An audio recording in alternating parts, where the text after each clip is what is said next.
السلام عليكم ورحمة الله وبركاته. إن الحمد لله نحمده ونستعينه ونستغفره ونعوذ بالله من شرور أنفسنا ومن سيئات أعمالنا. من يهده الله فلا مضل له ومن يضلله فلا هادي له. وأشهد أن لا إله إلا الله وحده لا شريك له وأشهد أن محمدا عبده ورسوله أما بعد. அளவிலா அல்லாஹ்வும் நிகரிலா பேரன்புடையவனுமாகிய எல்லாம் வல்ல அல்லாஹுவின் திருப்பெயரால் ஆரம்பம் செய்கின்றேன். அன்பிற்குரிய சகோதரர்களே, தாய்மார்களே, சகோதரிகளே, அல்லாஹுடைய மாபெரும் கிருபையினால் நாம் மறுமை பயணம் என்ற தலைப்பில் மரணத்தை பற்றியும் அதை தொடர்ந்து சொர்க்கம் நரகம் ஆகியவற்றை பற்றியும் பார்க்க இருக்கின்றோம். நாம் நேற்றைய அமர்வில் கபரில் நல்லவர்களிடம் எவ்வாறு விசாரணை இருக்கும், நல்லவர்கள் எவ்வாறு பதில் சொல்வார்கள் என்பது பற்றிய விஷயங்களை தெரிந்து கொண்டோம்.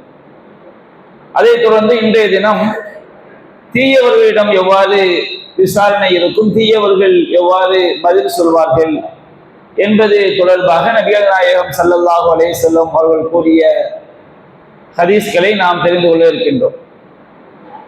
முஸ்னத் அஹ்மதிலே 18534வது செய்தியாக பதிவு செய்யப்பட்டிருக்கிறது.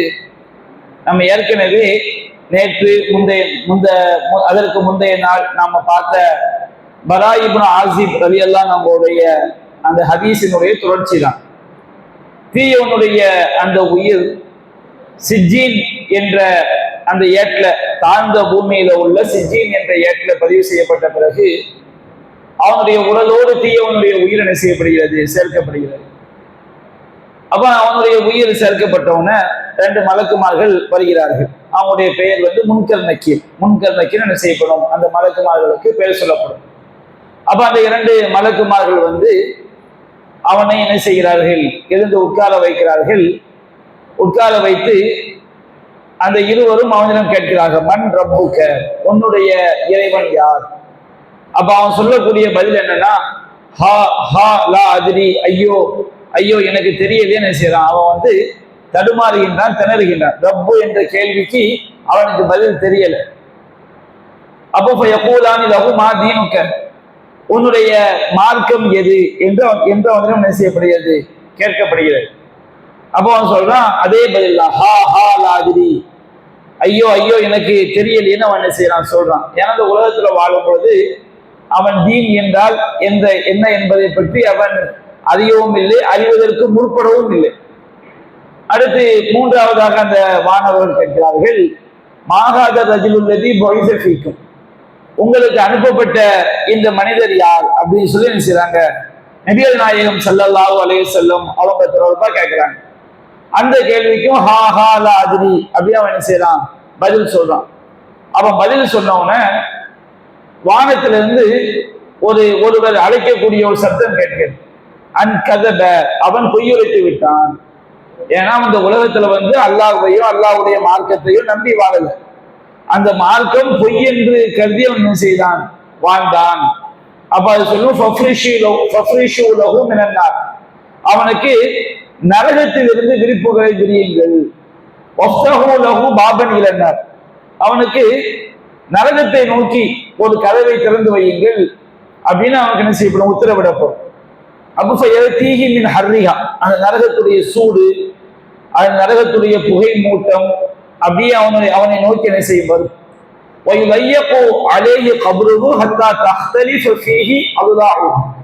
அவனுடைய கபர் அவனை நெருக்கும். எந்த அளவுக்கு நெருக்கும் சொன்னோம்னா, அவனுடைய விழா எலும்புகள் எல்லாம் ஒன்றுக்கொன்று ஒடிந்து ஒரு பகுதியில கூட இன்னொரு பகுதியில போகக்கூடிய அளவுக்கு என்ன செய்யும், கபர் அவனை கடுமையாக நெருக்க ஆரம்பிக்கும். இந்த மாதிரி அவன் வேதனையில் இருந்து கொண்டிருக்கும் பொழுது ஒரு மனிதன் வருகின்றான். அவனுடைய முகம் எப்படி இருக்குன்னு சொன்னோம்னா, கபியகுல் வஜ்ஹ், ரொம்ப அசிங்கமான கோரமான ஒரு முகமாக அவனுடைய முகம் இருக்கிறது. கபீஹு சியாப், ஆடையும் ரொம்ப அசிங்கமான ஒரு ஆடை. முன்தினூர் ரொம்ப துர்நாற்றம் அடிக்கக்கூடிய ஒரு துர்வாடையோட ஒரு மனுஷன் வர்றான். ரொம்ப அசிங்கமான முகம், அசிங்கமான மோசமான ஆடை, துர்நாற்றம் அடிக்கக்கூடிய ரொம்ப மோசமான வாடையோட உள்ள வர்றான். அவன் வந்து சொல்லுவான், அபிஷேக் பில்லதி யசூக்க, உனக்கு எது துன்பம் தருமோ, எது உனக்கு தீங்கு விளைவிக்குமோ, வருத்தம் தருமோ, அதை கொண்டு நற்செய்தி பெற்றுக்கொள் அப்படின்னு கேள்வி பண்றது. உனக்கு இதுதான் நற்செய்தி என்ன செய்றாங்க, அவனை கிண்டலா சொல்லிட்டு அந்த மனிதர் சொல்லினா, ஹாதா யோமு கல்லதி குருத்துவாள், உனக்கு வாக்களிக்கப்பட்ட நாள் இதுதான், உனக்கு இந்த நீ ஒரு நாள் மரணிப்பாய், அல்லாஹ்வுடைய பிடியில போய் சேருவாய், உனக்கு சொல்லப்பட்டு வந்தது, உனக்கு வாக்களிக்கப்பட்ட நாள் இதுதான் அப்படின்னு என்ன செய்வான் அந்த மனிதன் சொல்லுவான். அப்ப இவன் கேட்பான், மன் அந்த, நீ யாருப்பா? உன்னுடைய முகத்தை பார்த்தாலே கெட்டதை கொண்டு வரக்கூடிய முகமாக இருக்கிறது, நீ யாருன்னு செய்வான் அந்த மனிதன் கேட்பான். அப்ப அந்த கெட்ட ஆடையோட ரொம்ப மோசமான கொடூரமான முகத்தோட துர்நாற்றத்தோட வந்த அந்த மனிதன் சொல்லுவான், ஆனா அமலுக்குல் ஹதீஸ், நான் தான் நீ செய்த கெட்ட செயல்கள். அவன் வானத்துல இருந்து வந்தவனும் கிடையாது, பூமியில இருந்து முளைச்சவனும் கிடையாது. அவன் யாரு? தீயவர்கள் இந்த உலகத்துல செஞ்ச அந்த தீய செயல்கள் தான் அவன் அந்த மனித தோற்றத்துல துருவாடையோட துர்நாற்றம் அடிக்கக்கூடிய ஆடையோட அசிங்கமான முகத்தோட என்ன செய்யறான், அவனோட வந்து அமர்கின்றான். அப்ப இவன் சொல்வான், இந்த கபர் வாழ்க்கையை இவ்வளவு கொடூரமா இருக்குது. அப்ப அல்லாஹ் கிட்ட வேண்டுதல் வைப்பான், ரப்பி லா துகின் ஸாஆ, இறைவா நீ கியாமத்தினால கொண்டு வந்துடாத, கியாமத்தினாலை நீ சீக்கிரம் கொண்டு வந்து விடாது என்ன செய்வான் அவன் கூறுவான் என நபிகள் நாயகம் ஸல்லல்லாஹு அலைஹி வஸல்லம் அவங்க சொல்லி காட்டுறாங்க. அதே போன்று சஹீஹுல் புகாரில 1273வது செய்தியாக பதிவு செய்யப்பட்டது. நம்ம எல்லா நபி மொழிகளையுமே முழுசா பார்க்கிறோம். ஏன் பார்க்கிறோம்னு சொன்னோம்னா, ஒரு நபி மொழியில இல்லாத கூடுதல் தகவல்கள் நமக்கு என்ன செய்யும், இன்னொரு நபி மொழியில நமக்கு கிடைக்கும். அனஸ் ரலியல்லாஹு அன்ஹு அவங்க அறிவிக்கிறாங்க, புகாரில 1273வது ஹதீஸாக பதிவு செய்யப்பட்டது. நபிகள் நாயகம் சொல்றாங்க, ஒரு அடியான் கபூர்ல வைக்கப்பட்டு அவங்களுடைய தோழர்கள் திரும்பி செல்லும் பொழுது, இன்னஊல யஸ்மஉ கர்அன் ஆலிஹி, அவங்களுடைய காலடி ஓசையை அந்த மையத்தை செய்து கேட்குது. அந்த இறந்து போனவன் காலடி ஓசையை என்ன செய்கின்றான், கேட்கின்றான். இத சொன்ன உடனே என்ன செய்வாங்கன்னா, தர்காவாதிகள், கபூரு தர்காவில் போய் கையேந்தக்கூடிய அந்த இணை வைப்பாளர்கள் எல்லாருமே பார்த்தீங்களா, மையத்து வந்து காலடி ஓசையை கேட்குது, அதனால நம்ம கேட்கக்கூடிய துவாவெல்லாம் அதுக்கு செவியே இருக்கும் அப்படின்னு அதுக்கப்புறம் நம்ம என்ன செய்யலாம், சமாதியில போய் துவா கேட்கலாம் அப்படிங்கிற வாதம் வைப்பாங்க. இப்ப நம்ம எல்லாம் ஹயாத்தா தான் இருக்கிறோம், நான் பேசக்கூடிய சப்தம் எல்லார் காதலையும் விளத்தான் செய்யுது, அதனால உங்கள்ட்ட எல்லாம் துவா கேட்க முடியுமா? நான் பேசுறது வந்து அப்துல் காதர் செவியே இருக்கிறாரு, அவர் செவியே இருக்கிறாரு, அதனால அவர்கிட்ட போய் துவா கேட்க முடியுமா? துவா என்பது வணக்கம். ஒரு பேச்சுக்கு, ஒரு வாதத்துக்கு இறந்து போனவரு எல்லா பேச்சையுமே கேட்கலான்னு வச்சுக்கிடுங்க. கேட்டா என்னப்பா அல்லாஹ் கேட்க வச்சா, கேட்டா அவருக்கு போய் சஜிதா பண்ணுவியா? அவர்கிட்ட போய் நீ வந்து துவா கேட்பியா? அவருக்காண்டி அர்த்தப்படுகிறியா? அப்ப வணக்கத்திற்குரியவன் லா இலாஹ இல்லல்லாஹ், வணக்கத்திற்குரியவன் அல்லாஹ்வை தவிர வேறு யாரும் இல்லைங்கிற அந்த கலிமாக்கு என்ன அர்த்தம்? துவா என்பது வணக்கம். வணக்கத்திற்குரியவன் யாரு? அல்லாஹ் ரப்புல் ஆலமீன். இறந்து போனவர் கேட்கிறான்னு சொன்னோம்னா, நீ போய் நல்லா இருக்கிறீங்களா, சாப்பிட்டீங்களா, வச்சீங்களா, இப்படி விசாரிச்சுட்டு வா. அதை விட்டுட்டு அவர்கிட்ட போய் துவா கேட்போனா இதுல என்ன அர்த்தம் இருக்குது? ஒரு அர்த்தம் கிடையாது. அது மட்டும் இல்லாம இறந்து போனவர் வந்து எல்லாத்தையும் என்ன செய்ய முடியாது, செவியேற்க முடியாது. அல்லாஹ் ரப்புல் ஆலமீன் எதுக்கு இந்த செருப்போசையை எல்லாம் கேட்க வைக்கிறான்? நம்ம அடக்கம் பண்ணும்போது 1008 விஷயம் நம்ம பேசுறோம், அதெல்லாம் அவரை கேட்கல, செருப்போசையும் எல்லாம் கேட்க வைக்கிறான்னு சொன்னோம்னா, இது வந்து அவங்க இதுல என்ன ஒரு தத்துவம் உள்ளடங்கி இருக்கலாம் அப்படின்னு சொன்னோம்னா, பாத்தியா, உலகத்துல எல்லோரும் உன்னோட இருந்தாங்க, நீ அவங்களோட சேர்ந்து இருந்த, உனக்கு உலகத்துல ஒரு கஷ்டம்னா அவங்க எல்லாம் உதவிக்கு வந்தாங்க, இப்ப எல்லோரும் உன்னை விட்டு போயிடுவாங்க. பாத்தியா, நீ தன்னந்தனியா என்னுடைய பிடிக்க நீ செய்து விட்டாய், வந்து விட்டாய். போற சத்தம் கேட்குதா? உங்க தகப்பனார் போறாரா, உன்னுடைய மகன் போகிறானா, உங்க சொந்தக்காரங்க போறாங்களா, உன்னோட இந்த உலகத்துல யாரையெல்லாம் நீ சொந்தம் பந்தம் அவங்கதான் எனக்கு எல்லாம் சொல்லி கொண்டு இருந்தாயோ அவங்க எல்லாரும் உன்னை விட்டு போற சத்தம் கேட்குதா? நீ என்னுடைய பிடிக்கு என்ன செய்து விட்டாய், தன்னந்தனியாக வந்து விட்டாய். இன்னைக்கு யாரிடம் உனக்கு உதவி செய்வா? உன்னுடைய பதவி உனக்கு உதவுச்சா? உன்னுடைய செல்வம் உனக்கு உதவுமா? உன்னுடைய அதிகாரம் உனக்கு உதவுமா? எது உனக்கு உதவும் என்பதை அவனுக்கு புரிய வைப்பதற்காகத்தான் இந்த காலடி ஓசையை அல்லாஹ் கேட்க வைக்கிறோம். அப்ப இதுல நம்ம அல்லாஹ் கிட்ட சரணடைய வேண்டும் என்பதுதானே தவிர இதுல இறந்து போனவங்கள்ட்ட போய் கையேந்தலாம், இறந்து போனவங்களுக்கு சந்தன கூடி எடுக்கலாம், இறந்து போனவங்களுக்கு கந்தூரி கொண்டாடலாம் அப்படிங்கிற அந்த பிரமத கலாச்சாரத்திற்கு எந்த ஒரு ஆதாரமும் இதுல கிடையாது. கொஞ்சம் கூட அறிவு உள்ளவங்க கூட, கொஞ்சம் மார்க்கறிவு உள்ளவங்க கூட என்ன செய்ய மாட்டான், இதை வைத்துக் கொண்டு இறந்து போனவங்களுக்கு அல்லாஹ் செய்ய வேண்டிய வணக்கங்களை செய்யலாம், இறந்து போனவங்கள்ட்ட கையேந்தலாம், இறந்து போனவங்க சஜிதா செய்யலாம் என்று அவன் புரியவே முடியாது. இது அல்லாஹ்விடம் சரணடைவதை காட்டக்கூடிய ஒரு நபிமொழி என்பதை நாம் என்ன செய்யணும், விளங்கிக் கொள்ள வேண்டும். அப்போ ஒரு மையத்தை அடக்கம் பண்ணிட்டு திரும்பி செல்லும் போதுதான், எல்லா டைமும் கிடையாது, திரும்பி செல்லும் போது என்ன செய்யும்னா அவங்களுடைய காலடி ஓசைய அந்த மையத்தினை செய்து செவியேற்கு. அப்ப 2 மலக்குமார்கள் வருவாங்க. வந்தவங்க கேட்பாங்க, சஹீஹ் புகாரில நம்ம முதல்ல சொன்ன அகமதுடைய ஹதீஸ்ல நிறைய கேள்விகள் வருது பாருங்க, அதெல்லாம் வரல, சுருக்கமா இடம்பெற்றிருக்கு. மாத்தகூலு ஃபீஹாத ரஜுலி முஹம்மது ஸல்லல்லாஹு அலைஹி வஸல்லம், முஹம்மது ஸல்லல்லாஹு அலைஹி வஸல்லம் ஆகிய இந்த மனிதர் குறித்து நீ என்ன கருதுகிறாய் அப்படின்னு கேட்டோம்னா மூமின் சொல்வான், அஷ்ஹது, நான் சாட்சி சொல்கிறேன், அன்னஹு அப்துல்லாஹ், முஹம்மது ஸல்லல்லாஹு அலைஹி வஸல்லம் அல்லாஹ்வுடைய அடியார், வ ரசூலுஹு, அல்லாஹ்வுடைய தூதர் அப்படின்னு என்ன செய்யும் அந்த நல்லவன் பதில் சொல்லும். இப்படி பதில் சொன்னவன அவனுக்கு சொல்லப்படும், ஒன்றும் மக்காதக்க மினன்னார், நீ மறுமையில உனக்கு கிடைக்கவிருக்கக்கூடிய நீ உனக்காக உள்ள நரகத்தை பாரு. அப்தலக்கல்லாஹு பிஹி மக்காத மினல் ஜன்னah, அல்லாஹ் இதுக்கு பகரமா சொர்க்கத்துல உள்ள ஒரு இடத்தை உனக்கு என்ன செஞ்சிருக்கிறான், தந்திருக்கிறான். அப்ப அல்லாஹ் ரப்பல் ஆலமீன் எல்லோருக்குமே நரகத்துல ஒரு இடத்தையும் அல்லாஹ் ரெடி பண்ணி வச்சிருக்கிறான், சொர்க்கத்துல ஒரு இடத்தையும் அல்லாஹ் ரெடி பண்ணி வச்சிருக்கிறான். நம்ம நரகத்துக்குரிய காரியத்தை செஞ்சோம்னா நமக்கு சொர்க்கம் காட்டப்படும். உனக்கு சொர்க்கத்துல இந்த இடம் கிடைக்கணும் அல்லாஹ் நாடி இருந்தா, நீ செஞ்ச செயலால உனக்கு நரகத்துல இந்த இடம் என்ன செய்ய போது கிடைச்சிடுச்சு. ஒரு நல்லவனா வாழ்ந்திருந்தான்னு சொன்னோம்னா அவனுக்கு சொல்லப்படும், உனக்கு நரகத்துல இந்த இடம் கிடைக்கணும் அல்லாஹ் நாடி இருந்தான், ஆனா நீ செய்த செயலால் அல்லாஹ் செய்து விட்டான், அந்த தன்னுடைய நாட்டத்தை உனக்கு சொர்க்கத்துல இந்த இடமாக அல்லாஹ் மாற்றி தந்திருக்கிறான் என்று அவனுக்கு என்ன செய்யப்படும், சொல்லப்படும். அப்ப நபிகள் நாயகம் ஸல்லல்லாஹு அலைஹி சொல்லி காட்டுறாங்க, அந்த மூமின் அந்த பர்ஸக் உலகத்துல கபர் வாழ்க்கையில இருந்து ஃபயராஹுமா ஜமீஅன், அந்த ரெண்டையுமே அவன் பார்ப்பான். அவனுக்கு கிடைக்கக்கூடிய சொர்க்கத்தையும் அவன் பார்ப்பான், அவனுக்கு மறுமையில கிடைக்கவிருக்கின்ற நரகத்தையும் அவன் பார்ப்பான். ரெண்டையும் ஒரே நேரத்துல சேர்ந்த மாதிரி அவனுக்கு என்ன செய்யப்படும், காட்டப்படும். நபிகள் நாயகம் சொல்லி காட்டுறாங்க. காஃபிருக்கு என்ன நடக்கும், காஃபிர் அல்லது முனாஃபிக். காஃபிர்னா இஸ்லாத்தை ஏற்காதவர்கள் காஃபிர். முனாஃபிக்னா யாரு, இஸ்லாத்தை ஏற்றுக்கொண்டு வெளிப்படையில வாயில முஸ்லிம் சொல்லிட்டு உள்ளத்துல ஈமான் இல்லாதவங்களுக்கு பேர் தான் முனாஃபிக்.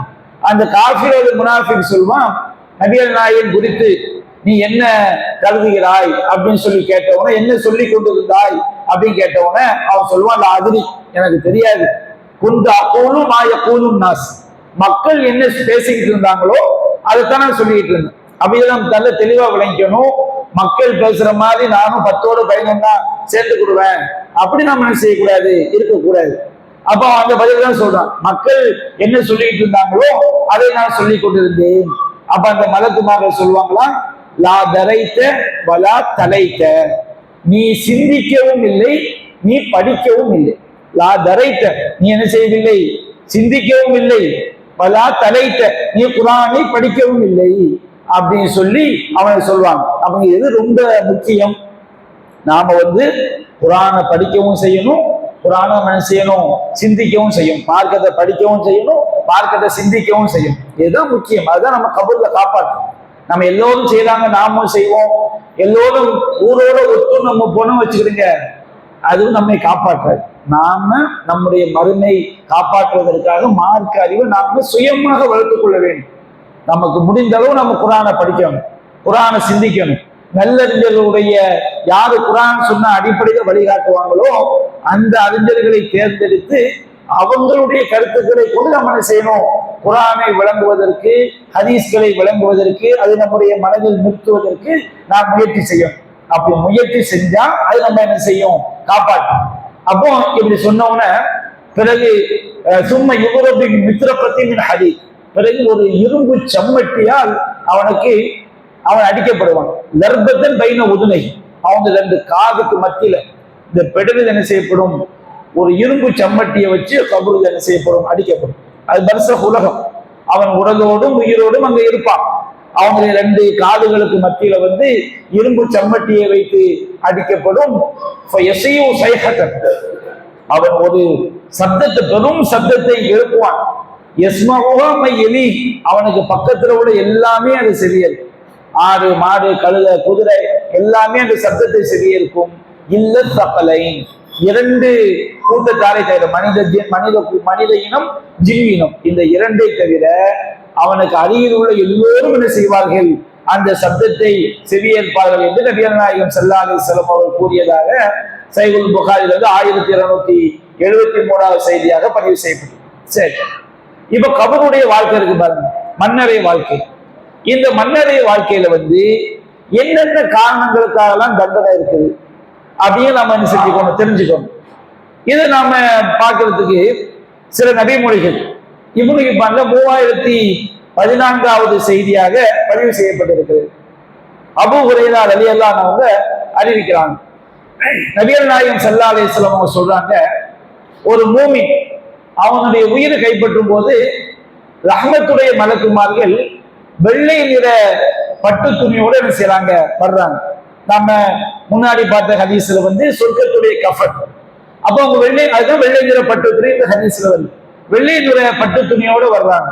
அவங்க சொல்லுவாங்கன்னா, உஹுருஜி இலாஹா உஹில்லா, நீ அல்லாஹ்வுடைய கருணையை நோக்கி, அல்லாஹ்வுடைய அருளை நோக்கி நீ வெளியேறு அப்படியே அவங்க செய்வாங்களாம். அந்த ரூஹுக்கு சொல்லுவாங்க. சொன்ன உடனே தஹ்ருஜு, அந்த ரூஹு வெளியேறும். அது நறுமணம் எப்படி இருக்குமான்னு சொன்னோம்னா, கஸ்தூரியிலேயே எது ரொம்ப மனமிக்க கஸ்தூரியோ அதனுடைய வாடை அந்த ரூஹு என்ன செய்யும், இருக்கு. அப்ப மலக்குமார் என்ன செய்வாங்க, அந்த ரூஹை எடுத்து ஒரு பொருள் என்ன செய்வாங்களா, அந்த ரூஹை மோந்து பார்ப்பாங்க. அவ்வளவு நறுமணம் என்ன செய்யுமா அந்த ரூஹுல இருந்து வருமா. அல்லாஹ் ரப்பல் ஆலமீன் நல்லவங்களுடைய ஆத்மாக்களுக்கு அப்படி ஒரு சிறப்பு அல்லாஹ் கொடுக்குறான். அந்த ரூஹை எடுத்து என்ன செய்வாங்களா, எல்லா மலக்குமார்களும் ஒருவருக்கொருவர் அதை நுகர்ந்து பார்ப்பார்கள், மோந்து பார்ப்பார்கள்.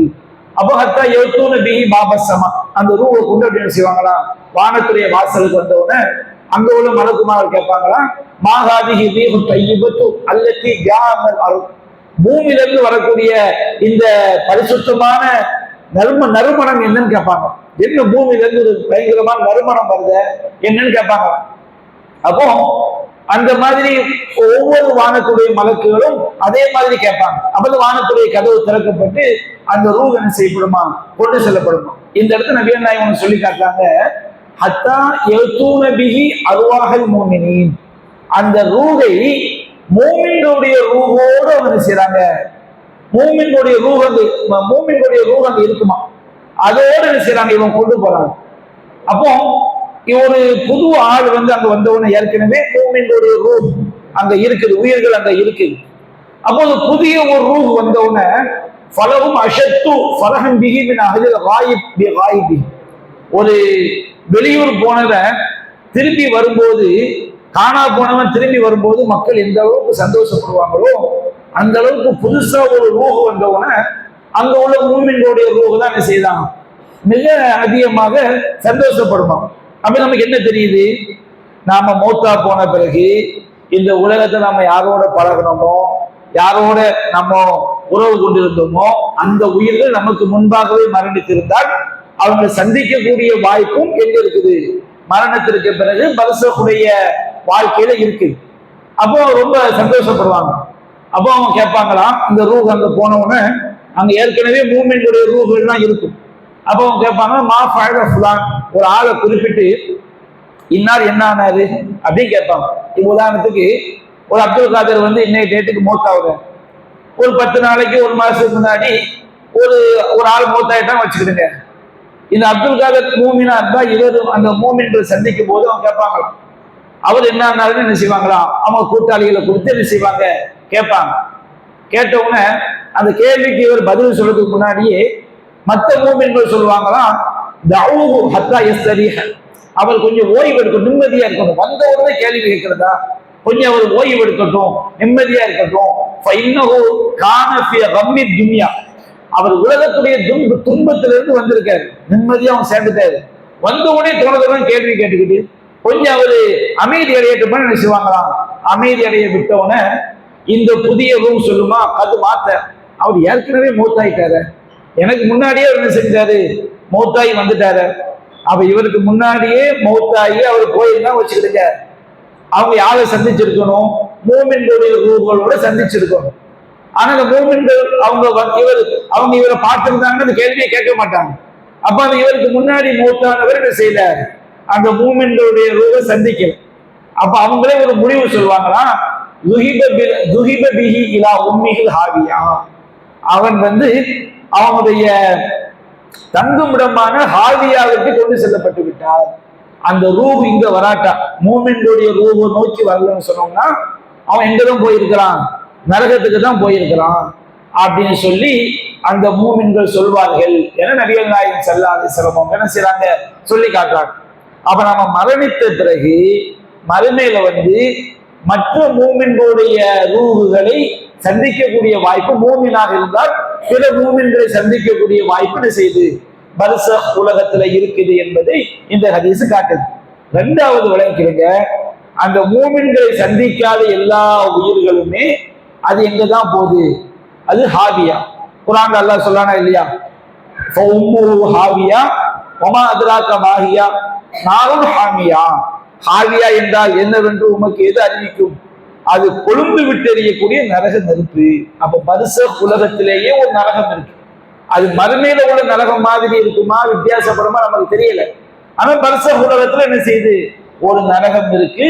அந்த நரகத்துல என்ன செய்யப்படுவார்கள், பாவிகள் வேதனை செய்யப்படுவார்கள். அப்ப இந்த ஹதீஸ் நமக்கு பொதுவாக என்ன சொல்லுதுன்னு சொன்னோம்னா, ஒரு மூமினாக ஒருவன் இருந்து பெரும்பாவியாக இருந்தான், அவனுக்கும் என்ன இருக்குது, கபூர் வேதனை இருக்குது. அது என்ன பாவம்லாம் கிடையாது, அவன் பாவியா பெரும்பாவியா இருக்கிறான் வச்சுக்கிடுங்க, அவனுக்கு என்ன இருக்கு, மரணிச்ச உடனேயே அவனுக்கு வேதனை என்ன செஞ்சிருது, ஆரம்பித்து விடுகிறது என்பதை இந்த ஹதீஸ் நமக்கு என்ன செய்யுது காட்டும். அதே மாதிரி ஒரு சில ஹதீஸ்கள்ல சில குறிப்பிட்ட பாவங்களை சொல்லி அந்த பாவத்தை செய்தவங்களுக்கு கபூர் உலகத்துல பர்சக் உலகம், பர்சக்னா திரைமறை உலகம். கபூர்னா என்ன அர்த்தம், கபூர்னாலும் மறைவுன்னு தான் அர்த்தம். நம்ம கபூர்னு சொல்றோம் பாருங்க, கபூருங்கிற வார்த்தைக்கு என்ன அர்த்தம், மறைத்தல், மறைவு அப்படின்னு அர்த்தம். பர்சக்னாலும் திரைமறைவுன்னு அர்த்தம். அப்ப இந்த கபூர் வாழ்க்கைன்னு சொன்னாலும் பர்சக் வாழ்க்கைன்னு சொன்னாலும் அது நம்முடைய அறிவால் நாம உணர்ந்து கொள்ள முடியாத ஒரு வாழ்க்கை. அந்த வாழ்க்கையில இந்த உலகத்துல உயிரோடு வாழும்போது நம்ம மௌத்தா போனப்ப நமக்கு அது என்ன செஞ்சிடும், அதனுடைய உண்மைத்தன்மை நமக்கு தெரிந்துவிடும். அப்ப இந்த பர்சக் உலகத்துல சில குறிப்பிட்ட பாவங்களை செய்தவங்களுக்கு சில குறிப்பிட்ட முறையில வேதனை செய்யப்படும். சஹீஹுல் புகாரில 1386வது நபி மொழியாக 7047வது நபி மொழியாக பதிவு செய்யப்பட்டிருக்கிறது. சமுரா பின் ஜுந்துப் ரலியல்லாஹு அன்ஹு என்ன செய்றாங்க, அறிவிக்கிறாங்க. நபிகள் நாயகம் ஸல்லல்லாஹு அலைஹி வஸல்லம் அவங்க அதிகமாக என்ன செய்வாங்கன்னா, சுபஹ் தொழுகை முடிஞ்ச பிறகு எல்லா தொழுகை எல்லாம் திக்ர் துவா எல்லாம் முடிஞ்ச பிறகு சஹாபாக்களோடு கூடி உட்கார்ந்து ஹல் ரஆ அஹதும் மின்கும் மின் ருயா, உங்களை யாராவது ஒரு கனவு கண்டீங்களான்னு கேட்பாங்க. அப்போ யாராவது அவங்க கண்ட கனவை எடுத்து சொன்னா நபிகள் நாயகம் ஸல்லல்லாஹு அலைஹி வஸல்லம் செய்வாங்க, அந்த கனவுக்குரிய விளக்கங்களை சொல்லுவாங்க. அப்போ ஒண்ணு நபிகள் நாயகம் ஸல்லல்லாஹு அலைஹி வஸல்லம் அவங்க பார்த்த கனவையும் அதற்குரிய விளக்கத்தை என்ன செய்யறாங்க சொல்றாங்க. நபிகள் நாயகம் சொல்றாங்க, இந்த இரவு நான் தூங்கி கொண்டு இருக்கும் பொழுது 2 பேர் என்கிட்ட வந்தாங்க. நபிமார்கள் காணக்கூடிய கனவு என்பது இறை வகி, நம்ம காணக்கூடிய கனவு என்பது வகி கிடையாது. அது நமக்கு ஏதாவது நல்ல கனவு கண்டு பின்னாடி நமக்கு நடந்தா நாம உணர்ந்துக்கலாம், நமக்கு அல்லாஹ் முன்கூட்டி என்ன செஞ்சிருக்கிறான், கனவுல காட்டி இருக்கிறான்னு சொல்லி. அதை மற்றவங்க உண்மைப்படுத்தணுங்கிற அவசியம் என்ன செய்யாது, கிடையாது, உண்மைப்படுத்தவும் முடியாது. அது மார்க்க விஷயமாவும் என்ன செய்யாது இருக்காது, உலக விஷயமாக என்ன செய்ய இருக்கும். நபிமார்கள் காணக்கூடிய கனவு என்பது இறை செய்தி, அது அல்லாஹ்வின் புறத்திலிருந்து அவங்களுக்கு காட்டப்படுகிறது. அப்போ நபிகள் நாயகம் சொல்றாங்க, நான் இந்த இரவு தூங்கிட்டு இருக்கும் போது 2 பேர் என்கிட்ட வந்தாங்க, இன்னகுமா இபுத்த ஆசான், ரெண்டு பேரும் என்னை எழுப்புனாங்க, ரசூல்லாவை எழுப்பி இன்னகுமா காலாலி, ரெண்டு பேரும் இழுத்தது, நீ கிளம்புங்க. நான் என்ன செய்தேன், அந்த இருவரோடு நான் புறப்பட்டேன். அப்ப நாங்க புறப்படும் போது அது ஒரு பெரிய சம்பவம். அது நமக்கு தேவையான பாயிண்டை மட்டும் நம்ம பார்க்கணும். நிறைய காட்சிகள் நடக்குது. அதுல ஒரு காட்சி என்னன்னா, நபிகள் நாயகம் ஸல்லல்லாஹு அலைஹி வஸல்லம் அந்த ரெண்டு பேரோட போகும்போது ஒரு டயத்துல இன்னும் அத்தைனா அலா ரஜுலின் மூத்தஜன், நாங்கள் வந்து ஒரு கழித்து படுத்து கொண்டிருந்த ஒரு மனுஷனை நாங்க பார்த்தோம். இன்னொரு என்ன செய்யறாங்கன்னா, அந்த ஒரு மனுஷன் ஒரு கழிச்சு படுத்து கிடக்கிறான், ஒரு கழிச்சு காலை மடக்கி ஒரு கழிச்சு கிடப்போமா இல்லைங்களா, அந்த மாதிரி படுத்து கிடக்கும் போது இன்னொரு மனிதன் அவருக்கு பக்கத்துல ஒரு பெரிய பாறாங்கல்லோட நிக்கிறான். அப்போ என்ன செய்யறாங்கன்னா, அவரு அந்த கல்லை தூக்கி அவர் செய்யறாரு, அந்த படுத்து கிடக்கிறாள் தலையில ஓங்கி போடுறாரு. போட்டவுடனே அவருடைய தலை என்ன செய்து சுக்கு நூறால நொறுங்கி விடுகிறது. அந்த கல் அப்படின்னு செஞ்சது உருண்டு போயிடும். அப்போ திரும்ப என்ன செய்யறாங்கன்னா, அந்த கல்லை போய் எடுத்துட்டு வர்றாரு. எடுத்துட்டு வந்தவுடனே எடுத்துட்டு வர்றதுக்குள்ள இந்த தலை என்ன செய்து விடுகிறது, அது பழைய வடிவத்துக்கு சரியாக ஆகி விடுகிறது. திரும்ப என்ன செய்யறாங்கன்னா, அவர் தலையில போடுறாரு. அந்த தலை என்ன செய்து சுக்கு நூறா உடையுது. அந்த கல் உருண்டு போய் திரும்ப எடுக்க வர்றாரு. இப்படியே ஒருவர் தலை உடைக்கப்பட்டு கொண்டே இருக்கிறது. அப்ப நபிகள் நாயகம் ஸல்லல்லாஹு அலைஹி வஸல்லம் சொல்றாங்க, ரெண்டு பேர் தன்னை அழைத்து சென்ற இருவரிடம் கேட்கிறார்கள், மா சுப்ஹானல்லாஹ் மா ஹாதானி, அல்லாஹ் தூயவன், இந்த ரெண்டு பேரும் என்ன, இந்த ரெண்டு பேரும் யாருன்னு நினைச்சாங்க ரசூல்லா கேட்கிறாங்க. அப்போ அந்த ரெண்டு பேரும் பதில் சொல்லல. ரசூல்லாவை அழைச்சிட்டு போன ரெண்டு பேரும் பதில் சொல்லல. இன்தலி கிளம்புங்க வராங்க. அப்படி கிளம்பு போகும்போது நாங்க வந்து ஒரு மனிதனை செய்யறான், மல்லாக்க படுத்து கிடக்கிறான், பெடலிய வச்சு மேல வானத்தை பார்க்க என்ன செய்யறான், ஒரு மனிதன் படுத்து கிடக்கிறான். அதுக்கு பக்கத்துல ஒருவன் நிற்கின்றான். அவனுடைய கையில வந்து இப்படி கல்லூபின் ஹதி, ஒரு இரும்பு கொக்கி என்ன செய்து அவன் கையில இருக்கு. அந்த கொக்கி என்ன செய்யறான், ஃபைதாஹுவை எழுத்தி அகத ஷிக்கை வஜீஹி ஃபயஷுக்கு ஷிதகஹு இலா கஃபாஹு வ மன்ஹிரஹு இலா கஃபாஹு வ ஐனஹு இலா கஃபாஹு. நம்ம ரெண்டு விதமா புரியலாம். ஒண்ணு என்னது, இங்க தாடையில குத்தும் போது பெடரி வரைக்கும் வருது, அல்லது அந்த கொக்கியை வச்சு இந்த தாடையிலிருந்து இந்த பெடரி வரைக்கும் என்ன செய்ய கிழிக்கிறது. திரும்ப மண்கர்ல குத்தும் போது பிடரி வரைக்கும் வருது. அடுத்து கண்ணுல குத்தும் போது பிடரி வரைக்கும் வருது. அல்லது இங்க குத்தி இங்க கிழிக்கிறது, இந்த குத்தி இங்க கிழிக்கிறது. எப்படியோ ஒரு விதத்துல என்ன செய்யப்படுது, தாடையில இருந்து பிடரி வரைக்கும், மூக்குல இருந்து பிடரி வரைக்கும், கண்ணுல இருந்து பிடரி வரைக்கும் என்ன செய்யப்படுது, குத்தி கிழிக்கப்படுது. ஒன்று இப்படி குத்தப்படலாம், அல்லது குத்தி என்ன செய்யப்படுது, கிழிக்கப்படுது. இப்படி கிழிக்கப்பட்டவன திரும்ப இந்த மூணு செய்தி கிழிச்ச பிறகு திரும்ப என்ன செய்யறாங்க, அதே மாதிரி இந்த புறம் என்ன செய்யப்படுது, பிடரி வரை கிழிக்கப்படுது, அல்லது இந்த குத்தப்பட்டு பிடரி வரைக்கும் வருது. அப்ப இது இங்க குத்தி முடிச்சு இங்க குத்தும் போது இது சரியாகுது, இங்க குத்தும் போது திரும்ப இங்க வரும்போது இது சரியாகுது. இப்படி அவனுக்கு என்ன செய்யப்படுதுன்னு சொன்னோம்னா குத்தப்பட்டு கொண்டே இருக்குது. அப்ப நபிகள் நாயகம் ஸல்லல்லாஹு அலைஹி வஸல்லம் அவங்க வந்து கேட்கிறாங்க, ஏன் இந்த மாதிரி இவங்க வேதனை செய்யப்படுறாங்க. சுப்ஹானல்லாஹ் மா ஹாதானி, அல்லாஹ் தூயவன், இந்த ரெண்டு பேரும் யாருன்னு கேட்கிறாங்க. அப்போ அந்த ரெண்டு பேரும் பதில் சொல்லுங்க, இன்தலி கிளம்புங்கன்னு சொல்லுவாங்க. அப்போ நாங்க திரும்ப போய்கிட்டே இருக்கும்போது ஒரு அடுப்புன்னு சொன்னோம்னா, இப்ப உள்ள அண்டா இருக்கு பாருங்க, இது தேக்ஸா, நம்ம நோம்பு கஞ்சி காய்ச்சி பெரிய வட்டமா. அந்த காலத்து அண்டா இருக்கு பாருங்க, வாய் சின்னதா இருக்கு, கீழே என்ன செய்யும், பெருசா இருக்கு. அந்த மாதிரி ஒரு கற்பனை பண்ணிக்கிடுங்க. அப்போ அதுல வந்து மிஸ்ர தண்ணூர், அதுல வந்து ஒரு அடுப்பு, அந்த அடுப்புக்குள்ள வந்து லகத்தும் அஸ்வாத்தும், பயங்கரமான கூச்சல் குழப்பம், கத்துற சத்தம் என்ன செய்யுது கேட்கு. அப்ப நாங்க அதுல போய் எட்டி பார்த்தோம். எட்டி பார்த்தா அதுல வந்து ஆண்களும் பெண்களும் நிர்வாணமா கிடக்குறாங்க. கொஞ்சம் ஆண்கள் கிடக்குறாங்க, கொஞ்சம் பெண்கள் கிடக்குறாங்க, நிர்வாணமா கிடக்குறாங்க. அப்ப என்ன செய்யுதுன்னா, அந்த அடுப்புக்கு கீழே இருந்து அவங்களுக்கு என்ன செய்யுது, நெருப்பு அப்படி மேல் நோக்கி வரும்போது, மேல் நோக்கி வருது. மேல் நோக்கி வந்தவுடனே அவங்க என்ன செய்யறாங்கன்னா, அந்த அவங்களுடைய சப்தம் அப்படியே கூடுது, மேல வந்துடுறாங்க. மேல வந்தோன்னு நெருப்பு என்ன செஞ்சிருது, தாங்குது. திரும்ப அந்த நெருப்பு எரியுது, அவங்க மேல் நோக்கி வர்றாங்க. மேல வந்தவுடனே திரும்ப நெருப்பு என்ன செஞ்சு தாங்கணும், கீழே என்ன செஞ்சிடறாங்க, விழுந்துடுறாங்க. இந்த மாதிரி ஒரு கூட்டம் என்ன செய்யப்படுறாங்க, வேதனை செய்யப்பட்டு கொண்டே இருக்கிறாங்க. அப்ப நபிகள் நாயகம் ஸல்லல்லாஹு அலைஹி வஸல்லம் தன்னை அழைத்து சென்ற ரெண்டு பேர்த்தையும் மாஹாவுலாயி இவங்க எல்லாம் யாரு அப்படின்னு சொல்லி கேட்கிறாங்க. அப்ப ரெண்டு மலக்குன்னு சொல்றாங்க, இன்தலிக் இன்தலிக், நீங்க போங்க போங்க கிளம்புங்க கிளம்புங்கிறாங்க. அப்போ வரும்போது அடுத்த காட்சி என்ன காட்டப்படுதுன்னா, அலா நஹதின் அஹ்மர மிஸ்ல தமி, ஒரு ரத்தம் மாதிரி ஒரு சிகப்பு நிற ஆறு ஓடிக்கொண்டிருக்கிறது. அந்த ஆத்துல வந்து ஒரு மனிதர் நீந்தி கொண்டே என்ன செய்றாரு வர்றாரு. அந்த ஆற்றினுடைய கரையில வந்து உட்கார்ந்துகிட்டு இருக்குன்னா, அவன் பக்கத்துல நிறைய பொடி பொடி கற்கள் குவித்து வைக்கப்பட்டிருக்கிறது. அப்ப அந்த ஆத்துல நீந்தி வர்றாரா இல்லையா, அவர் என்ன செய்யறாரு, நீந்தி வரக்கூடியவர் வந்து இந்த கரையில உட்கார்ந்து இருக்காரா இல்லையா, அவரை நெருங்கின உடனே இந்த வாயை பிளந்து என்ன செய்யறாரு காட்டுறாரு. காட்டின உடனே என்ன செய்யறாரு, ஒரு கல் எடுத்து அவர் வாயில தூக்கி எறிகிறாரு. எரிஞ்ச உடனே திரும்ப அவன் ஆற்றினுடைய மைய பகுதிக்கு ஒரு தூரமா என்ன செஞ்சிடலாம், தள்ளி போயிடலாம்.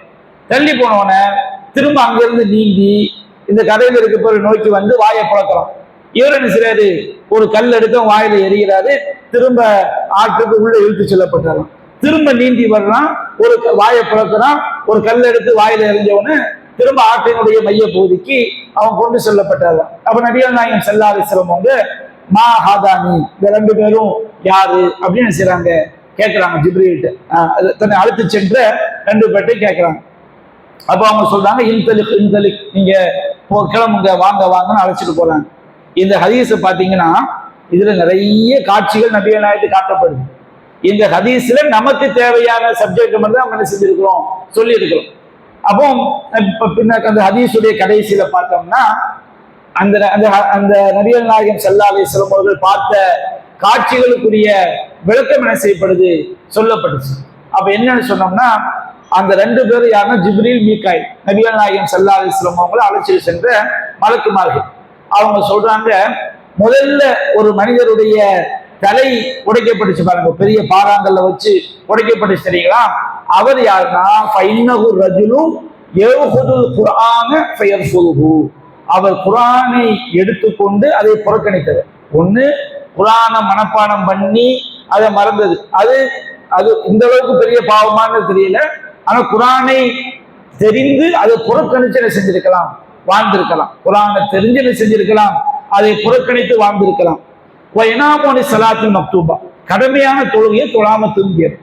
குர்ஆனை புறக்கணித்து வாழ்ந்தவர், கடமையான தொழுகையை தொழாம தூங்கியவர். பள்ளியாசல்ல சுபுக்கு பாங்க சொல்லப்படும், உலருக்கு பாங்க சொல்லப்படும். இவர் பாட்டுக்கு போர்வையை தும்புடி என்ன செய்வாரு, தூங்குவார். அது கபூர் வாழ்க்கை வரும்போது பார்த்துக்கலாம், அது மர்ம வரும்போது பார்த்துக்கலாம் என்ன செஞ்சிருக்காரு. இவர் வந்து கடமையான தொழுகையை தொழாமல் தூங்கியவர். இந்த இடத்துல நீங்க பார்க்கணும், நபிகள் நாயகம் சொல்லி காட்டுறாங்க, யுஃஅலு பிஹி இலா யௌமில் கியாமத், கியாமத் நாள் வரை அவருக்கு இவ்வாறு தண்டனை கொடுக்கப்படும். அப்படின்னா என்ன அர்த்தம், இந்த தண்டனை எங்க உள்ள தண்டனை கிடையாது, நரகத்தில் உள்ள தண்டனை கிடையாது. இது கியாமத் நாளைக்கு முன்னாடி உள்ள தண்டனை. அவனுடைய தலை உடைக்கப்படுவது எது வரைக்கும் நடக்குமா, யுஃஅலு பிஹி இலா யௌமில் கியாமா, கியாமத் நாள் வரைக்கும் அவனுக்கு இவ்வாறு தலை உடைக்கப்பட்டு கொண்டே இருக்கும். அப்ப அவன் செஞ்ச பாவம் என்ன, குர்ஆனை தெரிந்து கொண்டு புறக்கணித்தான். குர்ஆன்ல வட்டி வாங்கக்கூடாதுன்னு தெரியும், இருக்கிறது தெரியும், ஆனா வட்டி வாங்கியிருப்பாரு. குர்ஆன்ல ஜக்காத்து கொடுக்கணும் இருக்கிறது தெரியும், ஆனா இவர் ஜக்காத்து கொடுக்காம செஞ்சிருப்பாரு, இருந்திருப்பாரு. குர்ஆன்ல எதையெல்லாம் சொல்லப்பட்டிருக்கோ அதையெல்லாம் புறக்கணிச்சு என்ன செஞ்சிருக்காரு, தெரிந்து கொண்டே புறக்கணித்து வாழ்ந்திருக்கின்றார். கடமையான தொழுகையை தொழாமல் தூங்கி இருக்கின்றார். அடுத்து இரண்டாவது ஒரு மனிதர், அவனுடைய தலை இந்த கிழிக்கப்படுது பாருங்க, தாடை வந்து பிடரி வரை, அவனுடைய மன்ஹர் அது பிடரி வரை, கண்ணு பிடரி வரை கிழிக்கப்படுது பாருங்க. இந்த மனுஷன் யாருன்னு சொன்னோம்னா நபிகள் நாயகம் ஸல்லல்லாஹு அலைஹி வஸல்லம் அவங்க சொல்லி காட்டுறாங்க, இவர் வந்து இன்னஹு ரஜுலு யகுது மின் பைத்தி, காலையில வீட்டை விட்டு வெளியே கிளம்புவாங்க. வீட்டை விட்டு வெளியே கிளம்பி யக்திபுல் கதிபா, ஒரு பொய் சொல்லுவான். அந்த பொய் வந்து தபுலுகுல் ஆஃபாக், உலகம் நாடு ஃபுல்லா என்ன செஞ்சு எல்லாத்துக்கும் அந்த பொய் பரவிடும். அநியாயமா அப்பா மேல ஒரு பொய்யை சொல்லுவான், அந்த பொய் உலகம் தான் பரவிடும். இந்த மாதிரி பொய் சொன்ன பேர் வலிக்கிறதுக்கு தான் இந்த தண்டனை. அப்ப இன்னைக்கு நம்ம ரொம்ப கவனமா இருக்கோம். யாரு மேலேயாவது கோபம் வந்துட்டா முதல்ல எங்கதான் போறாங்க, ஃபேஸ்புக்கு வாட்ஸ்அப்பு, அதுல வந்து உன்னை போட்டு இவனை பத்தி தெரியுமான்னு போட்டு விட்டாரு. அது உண்மையா பொய்யான்னு யாரும் என்ன செய்யறது கிடையாது, சிந்திக்கிறது கிடையாது. டக்கு டக்கு டக்கு டக்குன்னு என்ன செஞ்சது, ஃபார்வேர்டு பண்ணி இருக்கிறவன் மானத்தை தான் என்ன செஞ்சது, வாங்கி விட்டது. அது உண்மையா பொய்யா யாருக்கும் எந்த அறிவும் என்ன செய்யாது, இருக்காது. அப்ப இந்த மாதிரி ஒருத்தன் சொன்ன பொய் வந்து எல்லா திக்குகளுக்கும் பரவு. அந்த மாதிரி பொய் சொல்லக்கூடிய பொய்யங்க இருக்காங்க பாருங்க, அவங்களுக்கு பரிச உலகத்துல என்ன வேதனை, அவங்களுடைய தாடை, அவங்களுடைய மூக்கு பகுதி, அவங்களுடைய கண் பகுதி, பிடரி வரை என்ன செய்யப்படும், கிழிக்கப்படும். ஒரு போதி கிழிக்கப்பட்டு திரும்ப மறுபோதி கிழிக்கப்படும். மறுபோதி கிழிக்கணும், முதல் போதி சரியாயிடும். இந்த மாதிரி அவங்க என்ன செய்யப்படுவாங்க, வேதனை செய்யப்படுவாங்க. அதே மாதிரி அடுப்புல நிர்வாணமா ஆண்களும் பெண்களும் கிடந்தாங்களா இல்லையா, இவங்கெல்லாம் யாரு, விபச்சாரம் செய்த ஆண்களும் பெண்களுக்கும் பர்சக் உலகத்துல இந்த மாதிரி வேதனை. அதே போன்று ரத்த ஆற்றுல ஒருத்தன் நீந்திக்கிட்டே வர்றானா இல்லையா, இவன் யார், அவனுடைய வாயில வந்து ஒரு கல்லு போடப்படுதா இல்லையா, இவங்க யாருன்னு சொன்னோம்னா ஆக்கிரு ரிபா, வட்டி வாங்கி சாப்பிட்டவர்கள் அப்படின்னு நபிகள் நாயகம் ஸல்லல்லாஹு அலைஹி வஸல்லம் சொல்லி காட்டுறாங்க. இந்த வேதனை எல்லாம் அவங்களுக்கு எது வரைக்கும் கொடுக்கப்படும், கியாமத் நாள் வரைக்கும். மறுமையில என்ன வேதனைங்கிறது அல்லாஹ் தீர்மானிப்பான். அப்ப கியாமத் நாள் வரைக்கும் பர்சக் உலகத்துல இந்த மாதிரி பாவம் செஞ்சவங்களுக்கு இந்த மாதிரி தண்டனை இருக்குதுங்கிறத மார்க்கமனை செய்து சொல்லி காட்டுது. இன்னும் பல பாவங்களுக்கு பல்வேறு தண்டனைகள் பர்சக் உலகத்துல நமக்கு குர்ஆன் ஹதீஸ்ல சொல்லப்பட்டிருக்கு. இன்ஷா அல்லாஹ் நம்ம செய்வோம். வரக்கூடிய நாட்களில் அவற்றை நாம் விரிவாக காண்போம். வாஹிரு தஅவானா அல்ஹம்துலில்லாஹி ரப்பில் ஆலமீன்.